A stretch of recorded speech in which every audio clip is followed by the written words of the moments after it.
Bueno, los invito a abrir sus Biblias en el libro de Hechos.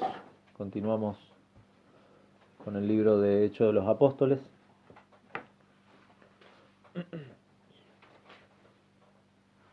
El pasaje de hoy se va a extender desde el versículo 8 del capítulo 6 hasta el primer versículo del capítulo 7. Así que vamos a leer juntos y después oramos que el Señor nos ayude en este tiempo también. Dice el versículo 8 del capítulo 6: y Esteban, lleno de gracia y de poder, hacía grandes prodigios y señales entre el pueblo. Entonces se levantaron unos de la sinagoga llamada de los Libertos, y de los de Cirene, de Alejandría, de Cilicia y de Asia, disputando con Esteban. Pero no podían resistir a la sabiduría y al espíritu con que hablaba. Entonces sobornaron a unos para que dijesen que le habían oído hablar palabras blasfemas contra Moisés y contra Dios. Y soliviantaron al pueblo, a los ancianos y a los escribas, y arremetiendo le arrebataron y le trajeron al concilio. Y pusieron testigos falsos que decían: este hombre no cesa de hablar palabras blasfemas contra este lugar santo y contra la ley. Pues le hemos oído decir que ese Jesús de Nazaret destruirá este lugar y cambiará las costumbres que nos dio Moisés. Entonces todos los que estaban sentados en el concilio, al fijar los ojos en él, vieron su rostro como el rostro de un ángel. El sumo sacerdote dijo entonces: ¿es esto así? Vamos a orar.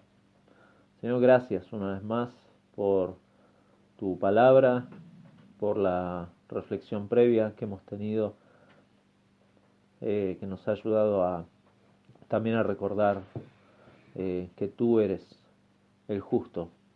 Tú eres quien justifica al impío por medio de tu evangelio, por medio de la obra de Cristo, por medio de la persona del Señor Jesucristo. Gracias porque por medio de él podemos acceder a ti en oración y pedirte en este momento que nos ayudes a reflexionar y a observar este pasaje y también ver en él tu obrar en una persona como Esteban.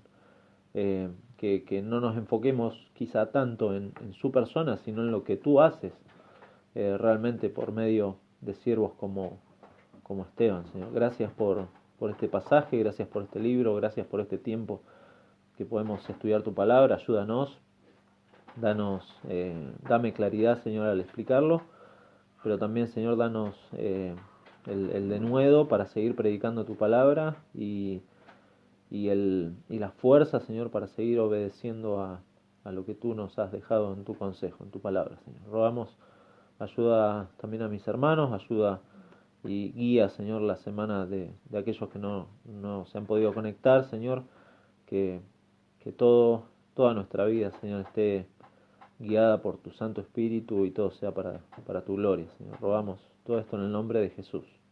Amén. Muy bien. Eh, nuestra identidad como cristianos y aquel que nos da esa identidad, lo hemos visto en la reflexión previa, aquel que nos ha justificado, nuestro Señor Jesucristo también y siempre lo decimos y siempre lo recordamos, siempre nos ha dado, junto con nuestra salvación, un privilegio que a veces no se ve como un privilegio, que es el hecho de sufrir. Filipenses nos recuerda justamente eso, que juntamente con nuestra salvación nos ha dado este tema de padecer por Él. Y sufrimos, vivimos en un mundo quebrado por el pecado y sufrimos porque nuestra ciudadanía está en los cielos, sufrimos porque estamos en un cuerpo de muerte en donde hay todavía resabios de pecado y el cristiano lucha contra el pecado. El cristiano lucha contra el pecado, el incrédulo no. El incrédulo se deleita o no le da importancia al pecado, Entonces sufrimos, el cristiano sufre porque también conocemos el destino de aquellos que se burlan o que se mofan de Dios. Sufrimos porque vemos cómo rechazan sus verdades y por sobre todo rechazan la obra y la persona de Cristo. Entonces sufrimos por eso también. Sufrimos porque también anhelamos el reencuentro con nuestro Salvador. Y vivimos sufriendo. Es como, realmente es como estamos de paso y en ese proceso hay un permanente sufrir por eso. Es algo dado, es algo parte de la identidad del cristiano. Y bueno, podríamos nombrar un montón de motivos que son causa del sufrimiento del cristiano. A esto podríamos agregarle el hecho de la acción devastadora que el pecado manifiesta en diferentes áreas de la vida cotidiana, ¿no? En el trabajo, en la familia, en la sociedad, en la economía, en los gobiernos, etcétera. En cada aspecto de la vida, el pecado de alguna forma ha hecho un surco para desplegarse de las formas más creativas, increíbles, algunas formas increíbles. Incluso en el cristianismo y en la vida de la iglesia, eh, la ignorancia de la palabra de Dios, las falsas doctrinas y por ende la mala práctica del Evangelio eh, lleva, lleva a esta carga de pecado. El pecado en uno, el pecado por la acción de Satanás, la influencia del mundo, y esto produce como confusión en los hijos de Dios. Sufrimos entonces por esto también, sufrimos por esto, sufrimos eh, y también somos no víctimas, pero hay oposición y es algo que al cristiano no debería sorprender, no debería sorprender la oposición. Pedro le escribe a los hermanos en la dispersión, en primera de Pedro 4, 12 al 3, y les dice: amados, no os sorprendáis del fuego de prueba que os ha sobrevenido como si alguna cosa extraña os aconteciese, sino gozaos por cuanto sois participantes de los padecimientos de Cristo, para que también en la revelación de su gloria os gocéis con gran alegría. Y después también Santiago escribe a la iglesia y le dice: hermanos, hermanos míos, tened por sumo gozo cuando os halléis en diversas pruebas, sabiendo que la prueba de vuestra fe produce paciencia. Entonces, justamente en nuestro pasaje de hoy, toda la estructura del pasaje de hoy, que se extiende hasta el capítulo 8, Lucas, el historiador, nos va a mostrar eventos que giran en torno a la persona y al ministerio de Esteban. Y como sabemos, la historia de Esteban, uno de los primeros mártires de la iglesia primitiva, eh, está enfocado en lo que nos viene hablando Hechos. Hechos de alguna manera nos ha mostrado como un protagonismo de Pedro, un Pedro que ha dado discursos, ha hecho milagros, abrió las puertas del Evangelio ahí en Pentecostés. Eh, Después vimos arrestos, vimos oposición de parte de los religiosos, eh, milagros que de alguna manera explicaron y confirmaron el mensaje del Evangelio. Vimos el compromiso también de la iglesia de seguir predicando el Evangelio más allá de la oposición y cómo Dios fortalecía a la iglesia. Hechos incluso nos muestra, hemos leído la vez pasada el conflicto que hubo por el tema de la atención a las viudas de la congregación y cómo se eligieron colaboradores para atender a las viudas, para atender a las mesas. Y justamente lo vimos en el capítulo 6, versículo 1 al 7, y es lo que nos lleva a este pasaje que vemos hoy, porque en la elección de estos 7 hombres se menciona a dos en particular, a Esteban y a Felipe, que van ahora a destacarse. Esteban en primer lugar y después vamos a ver más adelante a Felipe y el ministerio de Felipe, que van incluso a destacarse por el hecho de la expansión del Evangelio en otras regiones a causa justamente de la persecución. de la conversión de Saulo, que es quien va como a consentir, a dar lugar también a la muerte de Esteban. Y se va a dar también una introducción en el capítulo 10 a cómo el Evangelio llega a los gentiles. Esto, de alguna manera, este final del capítulo 6, capítulo 7, 8, 9, es como un gran paréntesis en donde hay que observar cómo Dios empieza a trabajar eh, la llegada del Evangelio a los gentiles. El pasaje de hoy lo vamos a dividir en cuatro partes. En primer lugar, en el versículo 8 vamos a ver el testimonio de Esteban. En segundo lugar, desde el versículo 9 al 10 vamos a ver lo que es la escena de conflicto. Después vamos a ver una oposición sobornada, exacerbada y falsificada desde el versículo 11 al 14.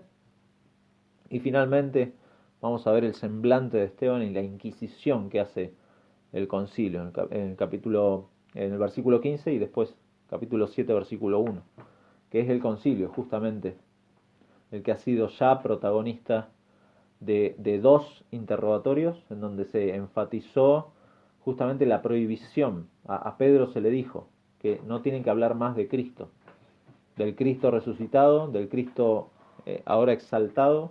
Lo vemos capítulo 4 y 5 como el concilio le pide explícitamente a Pedro y a los apóstoles que no hablen más. Obviamente con una clara desobediencia civil y una intención y una iglesia fortalecida para seguir haciendo lo que tenían que hacer. Ellos fueron llamados a ser testigos y no podían dejar de hablar acerca de Cristo.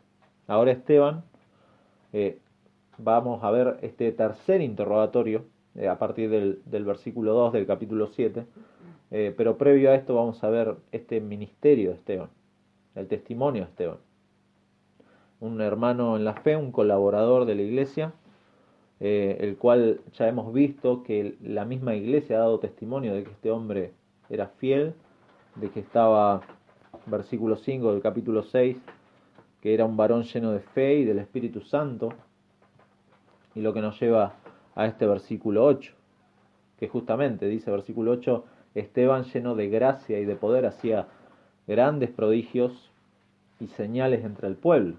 Este hombre descrito nuevamente, muy interesante eso y es para destacarlo, nuevamente se lo describe como lleno de gracia y de poder.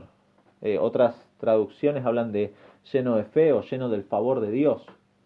Es posible que este sea el mejor sentido de la palabra, lleno del favor de Dios, porque es algo que está unido a ese poder de Dios. Fíjense que dice lleno de gracia y de poder. Esa conjunción y de poder une estas dos cosas y obviamente está muy relacionado a lo que decía versículo 5, varón lleno de fe y del Espíritu Santo. Ambas cosas están en línea con el favor de Dios, con el favor de Dios. Como Dios, ¿no? Da gracia, da confianza, da poder para que Esteban pudiera hacer lo que tenía que hacer.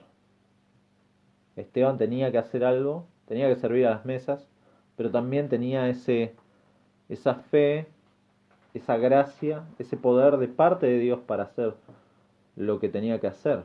Y sin duda la fe, esta confianza genuina en Dios y la presencia del Espíritu Santo en la iglesia y en el cristiano en particular es no solo necesario, sino que es condición sine qua non para la vida y para el servicio del creyente. A ver si se entiende. La fe y la permanente asistencia del Espíritu Santo no es solamente algo complementario, sino que es una condición sine qua non, sin condiciones. O sea, es algo que tiene que estar en el cristiano para que el cristiano pueda servir, pueda predicar. Todo lo que hacemos está condicionado necesariamente justamente por esta fe que nos da el Señor y la permanente asistencia del Espíritu Santo. De ahí que el cristiano depende, Esteban depende de esto. Otro cristiano es mencionado, fíjense, capítulo 11, versículo 19 al 24, es mencionado con esta misma forma, eh, con esta misma condición en el contexto del servicio y de la predicación también. Fíjense, versículo 19 de capítulo 11, dice: ahora bien, los que habían sido esparcidos a causa de la persecución que hubo con motivo de Esteban, este Esteban, pasaron hasta Fenicia, Chipre y Antioquía, no hablando a nadie la palabra, sino solo a los judíos.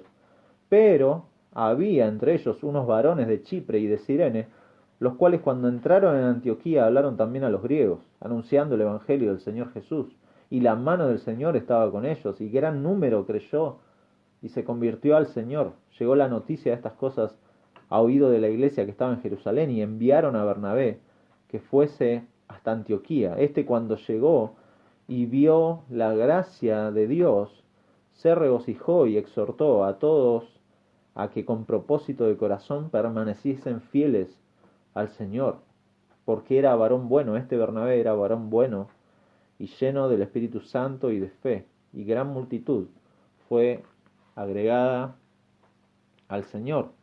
Algo que uno debe considerar y no perder de vista es que Esteban, este del grupo de los 7 encargado de servir a las mesas, de la distribución para las viudas, este conflicto que vimos en el pasaje anterior, no se limitó solamente a esto, a servir a las mesas, sino que algunos de ellos, Esteban, Felipe, tenían las aptitudes para la enseñanza y para la predicación. Esto más adelante lo vamos a ver, que Felipe también tenía esta capacidad. De alguna manera el ministerio de estos hombres era semejante al de los 12. Los 12 le habían delegado este tema de las mesas, del servicio, pero también predicaban, también exponían la palabra, y como nos dice el pasaje ahí, hacían grandes prodigios y señales entre el pueblo. El hecho de estar involucrados en el servicio puso a estos hombres en situaciones obviamente de sufrimiento en el pueblo, en la iglesia, entre los hermanos que ministraban, y el Señor confirmaba de nuevo el mensaje a través de señales, a través de prodigios, Dios respondiendo a la oración de la oración de la iglesia en el 4:29: y ahora, Señor, mira sus amenazas y concede a tus siervos que con todo denuedo hablen la palabra, mientras extiendes tu mano para que se hagan sanidades y señales y prodigios mediante el nombre de tu santo Hijo Jesús. Se está cumpliendo perfectamente. Y entonces entramos a nuestro segundo encabezado, que es la escena del conflicto. Versículo 9. Se levantaron unos de diferentes sinagogas. Ahora lo vamos a ver. Como mencionamos en aquella ocasión que estudiamos la narración de la oración de la iglesia pidiendo confianza, pidiendo valor, pidiendo la ayuda del Señor, dependiendo del Señor en todo momento. Eh, Ahora la iglesia entiende que han sido llamados por el Señor a predicar en medio de un contexto hostil, en donde hay amenazas. Mira sus amenazas, porque existen, en donde hay persecución, en donde ha surgido una oposición, principalmente como también ha pasado en el ministerio de nuestro Señor Jesucristo, por parte de los líderes religiosos. O sea, esto mismo es desde ahí que nos dice el pasaje: se levantaron unos de la sinagoga llamada de los libertos y de los de Cirene, de Alejandría, de Cilicia y de Asia, disputando con Esteban. La oposición desde las sinagogas, desde estos puntos de reunión que tenían los judíos, puntos no solo de reunión, sino también de aprendizaje. Son judíos que, como indica el pasaje, pertenecen ahí a regiones alejadas de Jerusalén, son de la diáspora, posiblemente muchos de ellos acostumbrados a ir a sus sinagogas, como mencionamos la vez pasada, en donde posiblemente se enseñaba en griego, y estaban acostumbrados a escuchar las escrituras en griego. Nos menciona ahí los libertos, o puede traducirse también como hombres libres. Es una forma de mencionar a judíos que posiblemente habían sido esclavos redimidos o liberados de sus dueños, eh, o también posiblemente hijos de judíos que fueron esclavos y que habían sido emancipados. Después se menciona a los de Cirene y de Alejandría, que es una región, las dos son regiones del norte de África, Cirene y Alejandría. Eh, incluso algunos hermanos de la iglesia primitiva, eran de estas comunidades. Si bien recuerdan algunos, cuando el Señor fue al Gólgota, cuando el Señor fue a la cruz, hubo un hombre que fue llamado de entre el pueblo, que se llamaba Simón de Cirene, era de este lugar, del norte de África. También leímos recién en el pasaje del capítulo 11 que algunos hermanos de Cirene llevaron el Evangelio a Antioquía, y después Bernabé fue y confirmó eso y vio la gracia del Señor. Y después también tenemos otro hermano muy conocido, capítulo 18 de Hechos, versículo 24, dice: llegó entonces a Éfeso un judío llamado Apolos, natural de Alejandría, varón elocuente y poderoso en las escrituras. Apolos era también de Alejandría, y luego se menciona Cilicia y Asia, ambas regiones también del norte de Palestina. Hablábamos del norte de África, los otros dos, Cilicia y Asia, son al norte de lo que es la isla de Chipre, esa zona. La capital de esa zona era Éfeso, y Cilicia y Asia son estas regiones. Justamente ambas regiones de donde provenían muchísimos, no vamos a mencionar cantidades de cada región, pero muchos judíos de la diáspora, muchos que habían creído en las escrituras del Antiguo Testamento, e incluso había escuelas, sinagogas muy importantes. Por ejemplo, y quizá el judío de más renombre en el Nuevo Testamento de esa zona es justamente Saulo de Tarso. Tarso es Tarso de Cilicia, y este Saulo de Tarso, a los pies de Gamaliel, era parte de una comunidad en donde había universidades. Tarso de Cilicia era una zona como universitaria, si se quiere decir de alguna manera. Es probable incluso que Saulo, en sus funciones antes de convertirse, eh, tuviera contacto con las sinagogas en donde se reunían las personas de su región, de Cilicia. Entonces, esta sinagoga de los de Cilicia y de Asia, es posible que Pablo estuviera en contacto con esta gente. Es muy llamativo porque al final del capítulo 7 vemos a Saulo consintiendo en la muerte de Esteban. Por las diferencias de lenguaje y cómo se menciona ahí en el pasaje, es posible que fueran tres las sinagogas: los libertos, los de Cirene y de Alejandría, y los de Cilicia y Asia. Tres sinagogas levantándose, disputando con Esteban. Se levantaron y disputaron con Esteban. Verbos muy fuertes que hablan de un énfasis en una acción de firmeza para debatir con violencia y con intensidad. Esta gente no era solamente una charla de café, no, era algo bien violento, la forma en que quiere expresarlo Lucas ahí.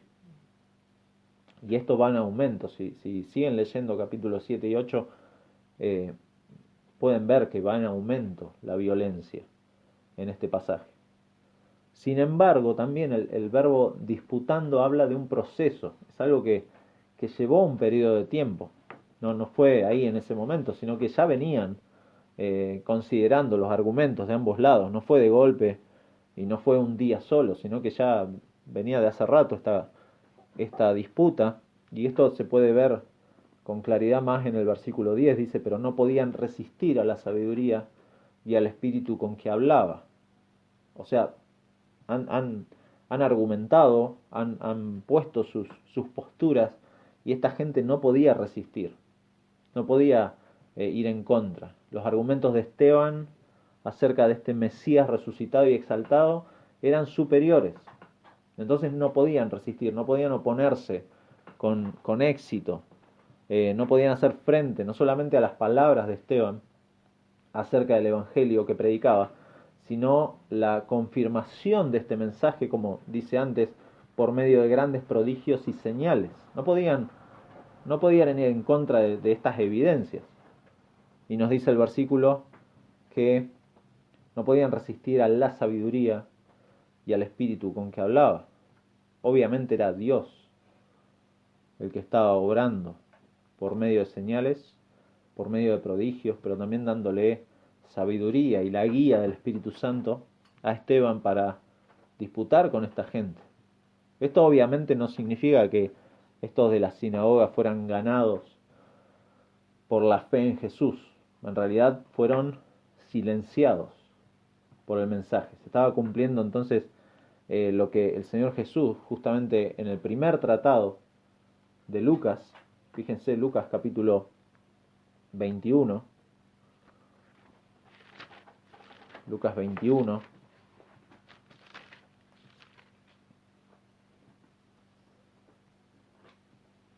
versículo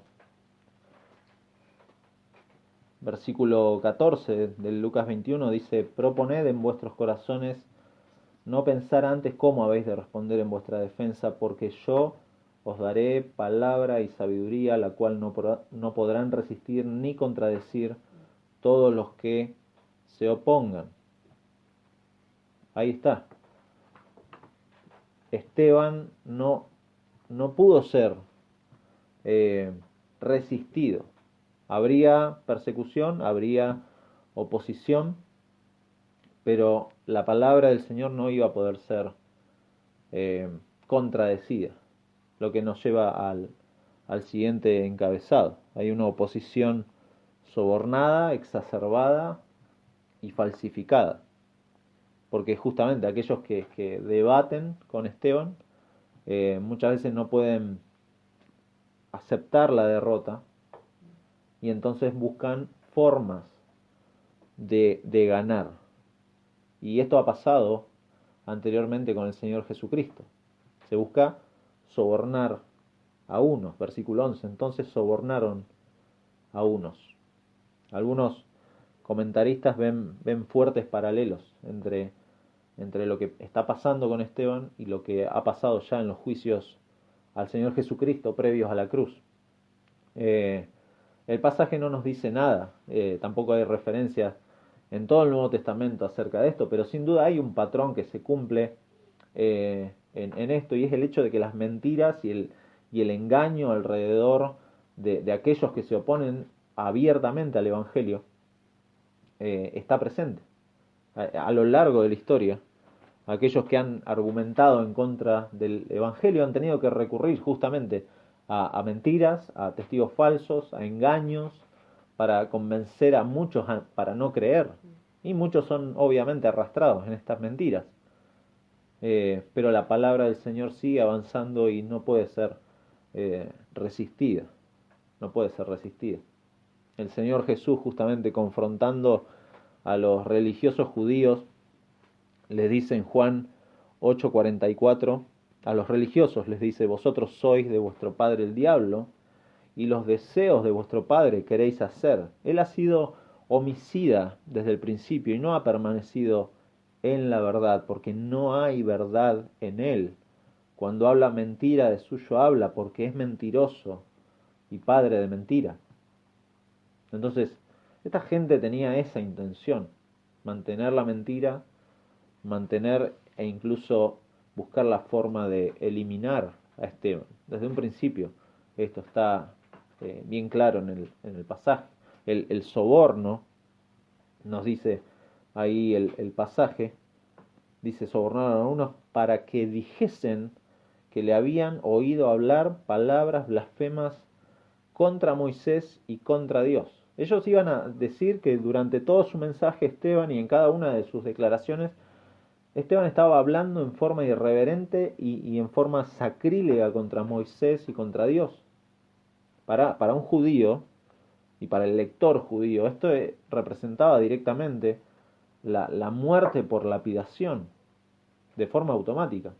El, el, el soborno no era tan solo un soborno para que dijesen mentiras, sino para que dijesen que le habían oído hablar palabras blasfemas. Esto representaba la muerte de Esteban. Ya desde ese versículo vemos que la intención de los judíos y el objetivo que tenían claro era eliminar a Esteban. Esteban tenía que ser eliminado por estos hombres. Luego nos dice ahí, versículo 12, y soliviantaron al pueblo. Y acá vamos a aclarar, porque creo que nadie ya usa ese término que usa la Reina Valera 60, de soliviantar. En otras traducciones se habla de que alborotaron, conmovieron, encendieron los ánimos, agitaron al pueblo, eh, exacerbaron al pueblo, a los ancianos y a los escribas. Es decir, lo que hicieron estos de las sinagogas es de alguna manera ampliar la campaña de desacreditación a Esteban. Es ampliar, no solamente sobornaron a unos, sino que ahora comenzaron a extender esto, comenzaron a llegar a muchos del pueblo, comenzaron a llegar a algunos miembros del concilio, a estos ancianos, a estos escribas. ¿Con qué objetivo? Con el objetivo de, como nos dice ahí, arremeter, arrebatarlo y traerlo al concilio. Ese era el objetivo de ellos. ¿Por qué? Porque el concilio era el que tenía justamente el poder para condenarlo a muerte. Ya lo habían hecho con el Señor Jesucristo y ahora estaban tratando de hacer lo mismo con Esteban. Y las acusaciones, fíjense, están centradas en el templo y en la ley. En primer lugar, los sobornados hablan de palabras blasfemas contra Moisés y contra Dios. Y luego, versículo 13, dice, pusieron testigos falsos que decían, este hombre no cesa de hablar palabras blasfemas contra este lugar santo y contra la ley. Esto ya lo dijimos, es quizá un fuerte paralelo con las mismas acusaciones a Jesús en el juicio de noche que le hicieron a Jesús delante del Sanedrín. Y sin duda el mensaje del Evangelio eh, ponía en jaque la continuidad de lo ceremonial que sostenía el judaísmo. Aquellas cosas que apuntaban a Cristo y que en Cristo tienen cumplimiento, realmente se estaban poniendo en jaque. Los judíos que rechazaron las afirmaciones de los cristianos estaban convencidos de que la fe en Jesús como Mesías y la eficacia expiatoria de su muerte en la cruz ponía en tela de juicio los fundamentos, los fundamentos que ellos tenían de su obediencia a la ley como base para la salvación otorgada por Dios. Ellos creían que eran salvos por obedecer la ley. Entonces, esto que estaban predicando, esto que Jesús, este nuevo movimiento trae y Esteban lo estaba predicando, no era aceptable. Incluso dentro de la iglesia primitiva, vamos a ver más adelante, una de las primeras crisis o los primeros problemas profundos que hubo en la iglesia era con motivo de estas cuestiones rituales y ceremoniales. Miremos cómo las acusaciones de alguna manera hacen eco a lo que acusaron a Jesús. Versículo 14 dice, le hemos oído decir que ese Jesús de Nazaret destruirá este lugar y cambiará las costumbres que nos dio Moisés. Ahora ya delante del concilio, delante del Sanedrín, los cargos estos de blasfemia es como que toman otro color. Ya no es una simple acusación delante del pueblo o de algunos religiosos ahí aislados, sino que lo han llevado delante de un tribunal que lo puede condenar a muerte. Y eso era lo que buscaban. Los religiosos judíos sostienen que desde Moisés los pecados han sido expiados en el lugar santísimo por medio de los sacrificios, de interminables sacrificios, de interminables rituales de diversas formas, de una obediencia a diferentes formalidades que están estipuladas en la ley. Ahora escuchar que este Jesús de Nazaret es el Hijo de Dios, el sacrificio perfecto que quita definitivamente el pecado, que da acceso a la presencia de Dios, que el pecador ahora puede acceder a Dios. Realmente es blasfemo esto para un judío. Entonces, destruir el lugar es algo por lo que se acusó a Jesús, quien se refirió a la destrucción de su propio cuerpo, que se levantaría en la mañana de resurrección. Eso es a lo que se refería Jesús cuando dijo destruiré este lugar. Y cambiar las costumbres también es algo que a lo largo de los evangelios vemos, las cuestiones sanitarias, las cuestiones de comida, la cuestión del día de reposo, la cuestión de la lepra, fueron algunas de las cosas en las que los religiosos eh, se involucraron en el ministerio del Señor con el fin de acusarlo delante del concilio, delante del Sanedrín. Si bien los testigos falsos lo que van a hacer es mostrar mentiras con el fin de eliminar a Esteban, si lo pensamos en forma objetiva y profunda, realmente la fe en Cristo destruye espiritualmente un lugar como el templo y cambia drásticamente, cambia las costumbres religiosas y muchas veces costumbres vacías que no lograban la salvación ni el perdón de pecados. No lo lograban, era una, como nos dice el autor de Hebreos, era una sombra de lo que iba a venir. La verdad estaba en Cristo y esto apuntaba a Cristo y ellos no lo podían ver.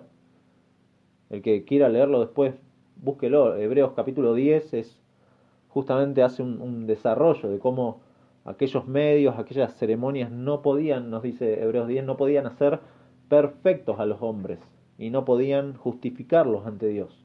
No había forma. A diferencia, obviamente, diferencia diametral de lo que Cristo logró en la cruz.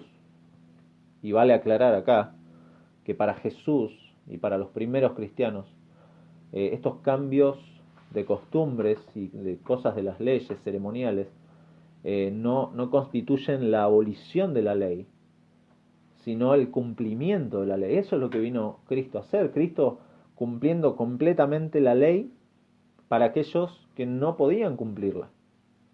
Viviendo, como cantábamos y como reflexionábamos, viviendo la vida justa para salvar a injustos pecadores. Eso es de lo que Cristo vino a hacer. Aquellos que dieron la espalda a Dios son llamados al arrepentimiento y a la fe por medio de Cristo. Fíjense, Primera de Pedro,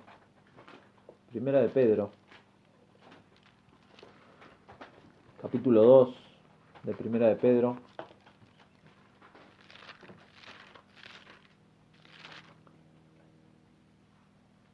versículo 4,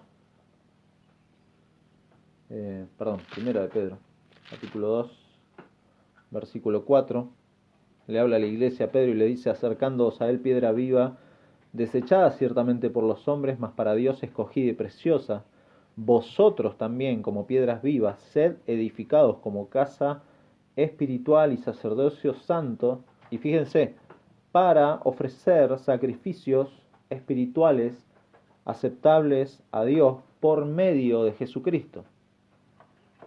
Por medio de Jesucristo.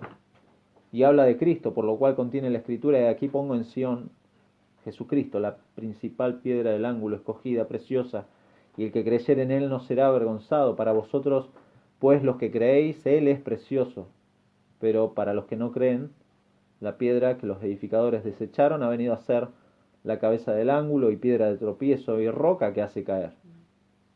Porque tropiezan en la palabra, siendo desobedientes, a lo cual fueron también destinados. Lo que en Cristo tenemos, los que creemos, esto tenemos.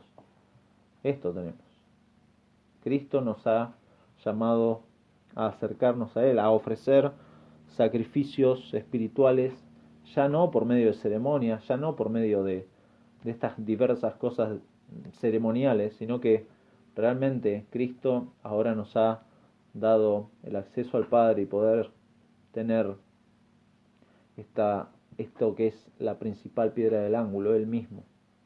Esto es lo que predicaba Esteban. Esto es a lo que se oponían estos religiosos. ¿Por qué? Porque Cristo es piedra de tropiezo y roca que hace caer para aquellos que no creen, obviamente. Y finalmente vemos nuestro último encabezado, que es el semblante de Esteban, y la inquisición que hace el concilio. Porque mientras se desarrolla este tema de las acusaciones, de los testigos falsos, lo que está pasando es que los hombres del concilio están mirando a Esteban. Es muy interesante el verbo, pues se está dando en ese proceso. O sea, no es que lo miraron en un momento y vieron su rostro como un ángel, sino que mientras se estaba dando este proceso, estas acusaciones, están mirando con atención a Esteban. De nuevo, las acusaciones no encuentran asidero, son confusas. Por eso todo lo que se va a resolver por las mismas palabras de Esteban. Ahí se va a resolver todo. De ahí que la pregunta del versículo 1 del capítulo 7 es como que va a empezar el discurso de Esteban. El sumo sacerdote le dijo, ¿es esto así? Y ahí va a comenzar el discurso. Esto es también otro paralelismo que se podría ver con el tema de nuestro Señor Jesucristo. Cuando al Señor Jesucristo le llevaron testigos falsos, las acusaciones, las mentiras en el concilio, eh, todo se resolvió con la afirmación que el Señor Jesucristo hizo delante del sumo sacerdote cuando dijo, yo soy el Hijo del Altísimo. Y ahí fue que el sumo sacerdote rasgó sus vestiduras y lo acusó de blasfemia. Esteban en su discurso va a presentar de forma clara y de forma tremenda el Evangelio, el plan que desde la eternidad Dios se había propuesto en Cristo y que va a dejar sin efecto el cumplimiento de la ley de aquellos que se pretenden acercar a Dios por medio de la ley, por medio de obras o por una obediencia imperfecta y en pecado. Eso va a presentar Esteban.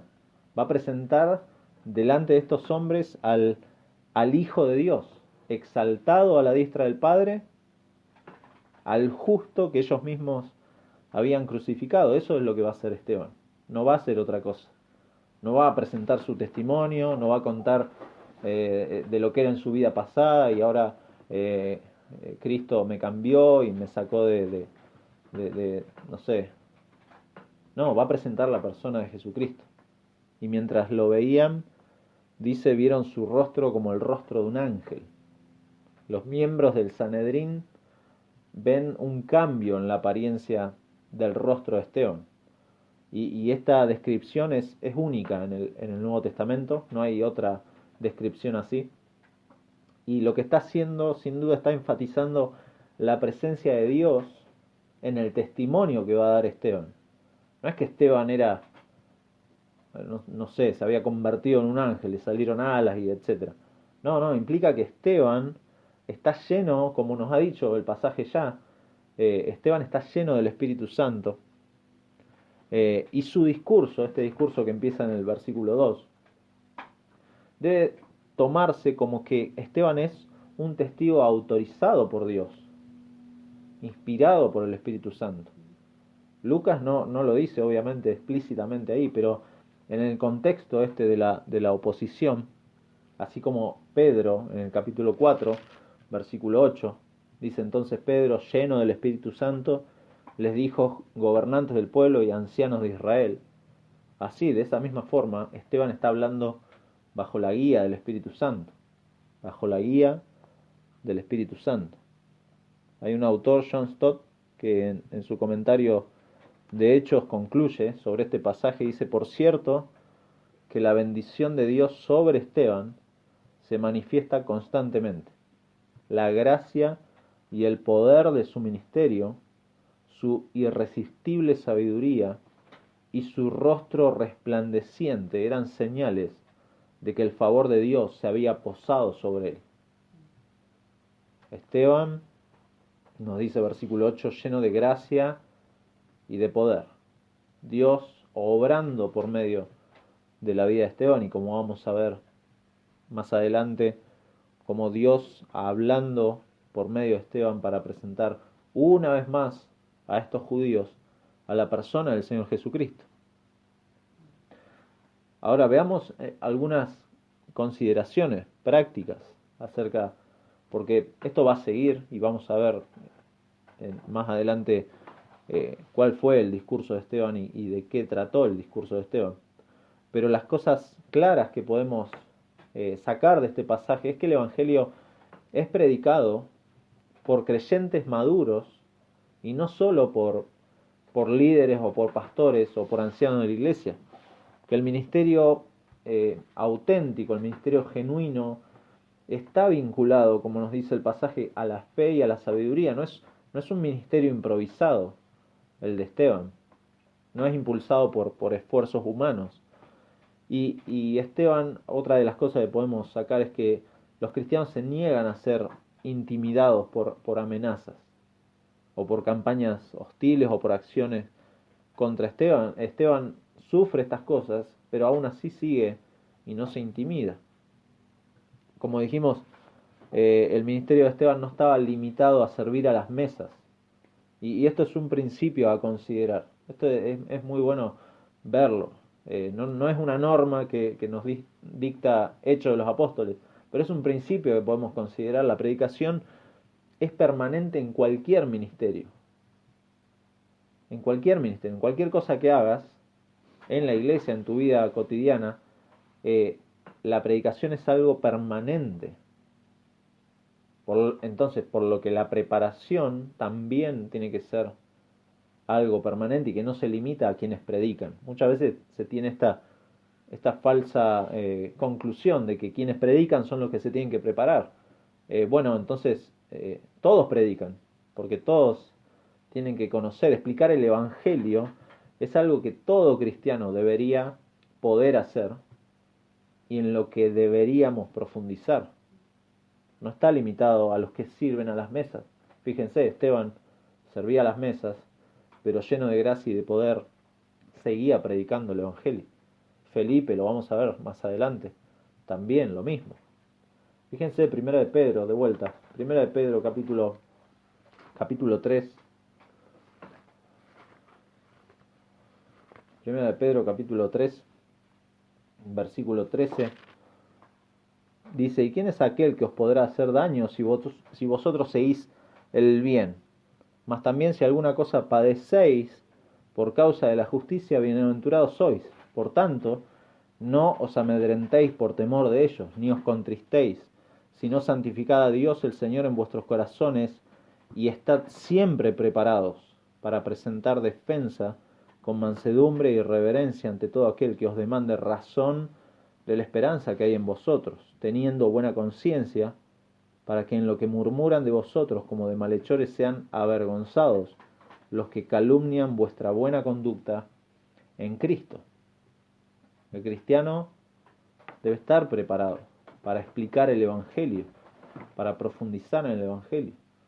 El ministerio, otra cosa, el ministerio del cristiano tiene su fundamento en Cristo, en su gracia, en su poder, en su sabiduría. Lamentablemente nosotros, los occidentales, hemos sido influenciados por décadas por diferentes técnicas ministeriales, por diferentes estrategias que se sacan del marketing y hemos dejado de depender de Dios en estas cosas. Lucas describe acá el ministerio de Esteban con referencia a la gracia de Dios y a la presencia del Espíritu Santo. Y no solo en los ministerios, sino que en cada área de nuestra vida. En cada área de nuestra vida, con cuánta facilidad nuestra mente y nuestras motivaciones se van en esfuerzos que creemos que podemos hacer nosotros. Creemos que podemos, y esto es muy firme en muchos cristianos lamentablemente, creemos que nosotros podemos santificar a nuestros hijos. Creemos que nosotros podemos convertir a nuestros hijos. Y mi hermano, esto es antibíblico, esto no es así. Nosotros no podemos salvar a nuestros hijos. Podemos guiarlos, podemos presentarles la verdad del Evangelio, pero nosotros no podemos hacer lo que solamente Dios puede hacer. Muchas veces creemos también que por nuestra persuasión o por nuestra oratoria podemos convencer a nuestros amigos, a nuestros compañeros de trabajo, podemos hacer que se conviertan. No, no lo podemos hacer. Imposible. Y poco a poco, creyendo esas cosas, dejamos de creer que el ministerio y toda nuestra vida tiene su fundamento en Cristo, en su gracia, en su poder y en su sabiduría. Y de nuevo, esto no quita que tenemos que prepararnos para dar, como leíamos recién, razones de la esperanza. Tenemos que dar razones de nuestra esperanza y tenemos que profundizar en el Evangelio para saber cómo explicarlo. Pero no por ello vamos a decir que por haber profundizado y entenderlo a cabalidad, vamos a lograr salvar, convencer o convertir a alguien. No vamos a poder hacerlo. Y vemos que la iglesia, de nuevo, la iglesia y el cristiano en particular va a sufrir en medio de esa presentación de Cristo, va a sufrir oposición. De nuevo, lo vemos y lo vamos a seguir viendo a lo largo de Hechos. El arresto y el interrogatorio de Esteban, como dijimos, es el tercer incidente de oposición contra la iglesia. Esteban, como sabemos, va a morir y habrá más oposición más adelante. ¿Por qué? Porque la predicación fiel va a encontrar oposición. Siempre. El mensaje de la cruz, le dice Pablo a los Corintios, es locura. Es locura el que se pierde. Siempre ha sido locura. Siempre va a ser locura la predicación del Evangelio. Por eso es algo que como cristianos no negociamos. No negociamos el Evangelio. No lo modificamos. No predicamos otro Evangelio. No contextualizamos, porque si la contextualización del Evangelio significa que el mensaje del Evangelio se adapta de alguna forma hasta tal punto que todos están de acuerdo y todos toleran este Evangelio, entonces ya no es la palabra de Dios la que desafía al pecador acerca de su pecado y la que promete salvación mediante la fe en Jesús. Este Mesías crucificado, resucitado y exaltado obviamente siempre va a encontrar oposición. No podemos contextualizar, no podemos hacer más light el mensaje para oídos que no quieren escuchar acerca de quién es Dios, acerca de cuál es su condición y acerca de la obra de Cristo. De ahí que, teniendo un ancla firme e innegociable en este mensaje, como cristianos también debemos negarnos a ser intimidados por quienes se oponen. No podemos ser intimidados. No hay que evadir la oposición. Muchas veces le esquivamos a la oposición, le esquivamos al conflicto, le esquivamos a ponernos a discutir. No somos llamados a discutir, a pelear por pelear, pero sí a presentar con firmeza y a no sentirnos amedrentados por un mundo que se va tras la mentira y se va tras el error y está confundido. No podemos ser amedrentados. Siempre consideremos que la condición del incrédulo es que no puede ver y no puede escuchar, y su estado de muerte espiritual no le permite reaccionar activamente al mensaje del Evangelio. Y es solamente por el poder de Dios es que esas personas pueden tener vida y vista para cambiar su condición. No por ellos, sino por la vida que Dios les da por medio del Espíritu.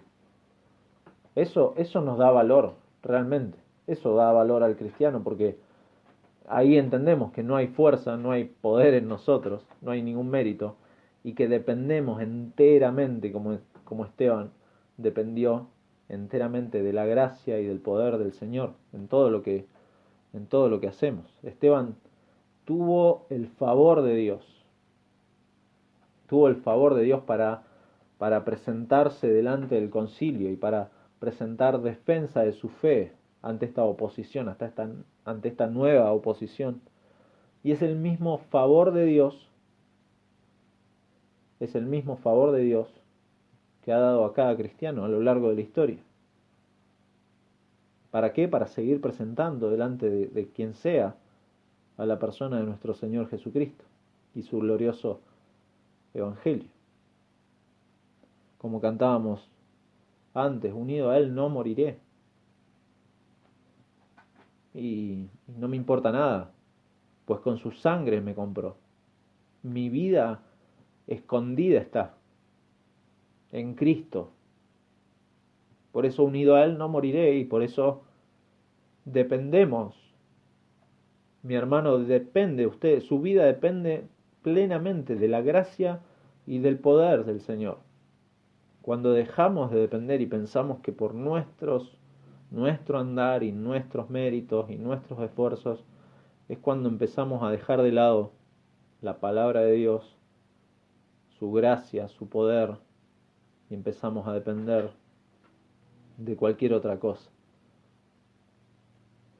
Que este ejemplo de Esteban, y como dijimos al principio, detrás de Esteban podemos ver el poder de Dios a través de su Espíritu Santo guiando a la iglesia.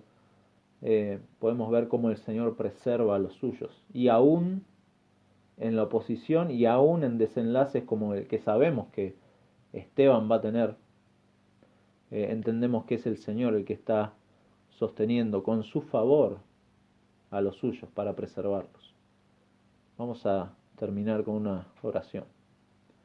Te queremos dar las gracias, Padre, por estos relatos en Hechos de los Apóstoles que graban una vez más en nuestra mente eh, el, el principal objetivo que tienes con nuestras vidas, y es que sigamos predicando tu evangelio y presentando a Jesucristo, cueste lo que cueste. Gracias porque no es por nuestras fuerzas, Señor, es permanentemente una necesidad de tu gracia para cada detalle de nuestra vida, para, para levantarnos a ir a trabajar, para criar a nuestros hijos, para crecer en nuestro matrimonio. En todo dependemos de tu gracia, Señor.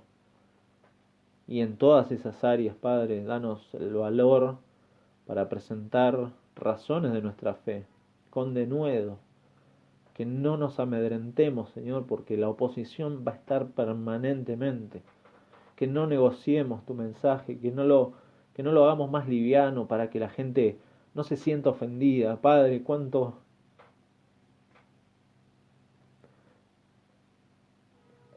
te ofendemos, todos los días te ofendemos, y nosotros llevamos un mensaje tan glorioso y tan aterrador para el incrédulo, Señor, que el incrédulo se ofenda no debería ser una condición en la cual nos podamos basar para modificar nuestro mensaje. El mensaje del Evangelio es uno. Señor, no permitas que en nuestra mente y en nuestro corazón modifiquemos el mensaje, Padre, porque como Pablo le recuerda a los Gálatas, si viene alguien predicando otro evangelio, que sea maldito, que sea anatema, Señor. Nuestro mensaje es uno y es claro, y rogamos, Señor, que nos des no solo el valor para predicarlo, sino también el coraje para vivir estas verdades en lo cotidiano, Señor. Gracias porque nos has dado ministerios tremendos en nuestras familias, en nuestros trabajos, con nuestros vecinos, con nuestros amigos, con aquella familia que no te conoce, Señor.